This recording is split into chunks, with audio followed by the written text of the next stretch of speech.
It's clear the tornadoes took their toll on the community out here. I mean, you can tell by this massive uprooted tree I'm standing next to. It is just sprawled out across a now abandoned yard. And as you can see, the overturned semi is up there on the overpass, right above that Welcome to Albany sign. I'm going to step out of the way and get you a little bit better look. It was around 7 this morning when his cousin came to his door, knocking on it, trying to wake him up. She was telling him the house is on fire. The fluid spilled out of the container of the truck. A hazmat team from Monroe, Georgia just arrived just a couple hours ago now. I'm going to move out of the way and show you what they're doing right now.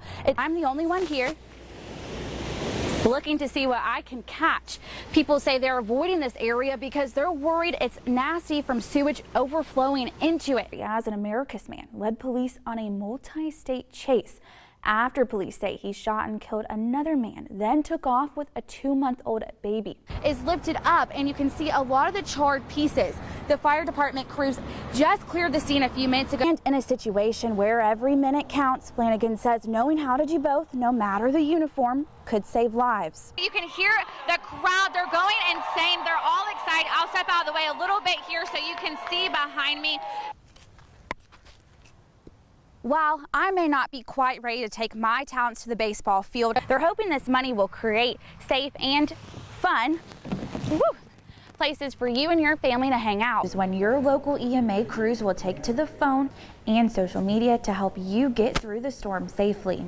When you think about shoes, you probably think about style, comfort, or color. But shoes actually mean a little bit more to others. I like very, very excellent designs.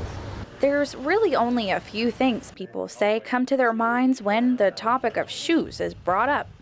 Support and being comfortable as well. It's a display of 120 shoes that sparked today's footwear conversation. 3 years ago, we had the largest number of fire-related deaths in Georgia that we had in a number of years. The slippers of an 80-year-old man, the sandals of a 12-year-old boy, the slip-ons of a 1-year-old girl, all of which would have been worn by people who died in a fire last year.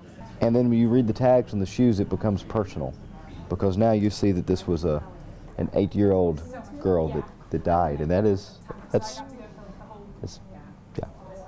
heartbreaking. A jarring sight, enough to stop Albany Fire Department Deputy Chief Sabon Burns. Our name is James Davis. Like I say, he did over 20 years in the Orlando Fire Department and about 15 years in the Cairo Fire Department. But he died in a fire off-duty 1 year ago. Burns describes Davis as a great firefighter, and he says Davis was an even greater father-in-law. And it affects me.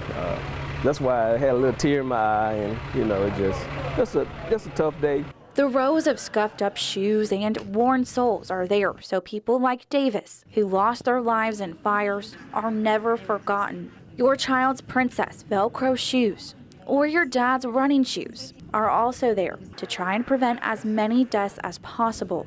But a few minutes to make sure you have smoke detectors, to make sure you have exit plans in your house, that your children are educated on closing the door before they go to sleep and what to do if there's a fire.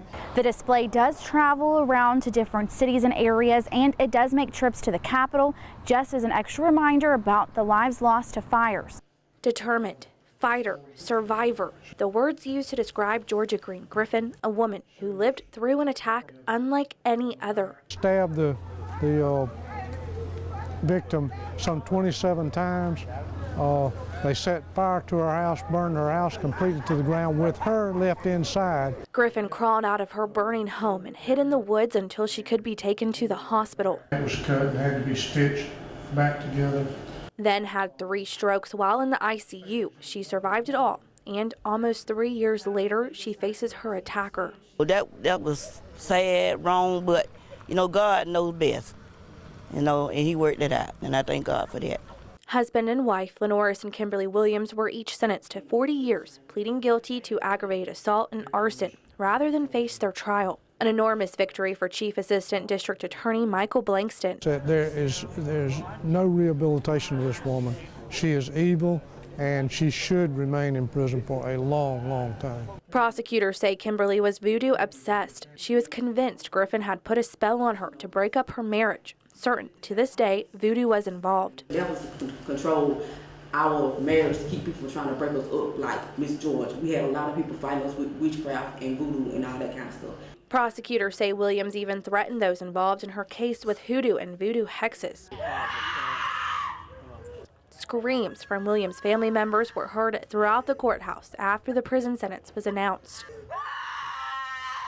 Bankston unwavering in his relief the two will be in prison, unable to hurt Griffin or anyone again. Justice was done to have her incarcerated for a long period of time. Griffin, with her 2 daughters, faces Williams in the same room again, leaving through opposite doors. Griffin on her way to freedom, Williams on her way to decades in prison. This is all over and behind us right now.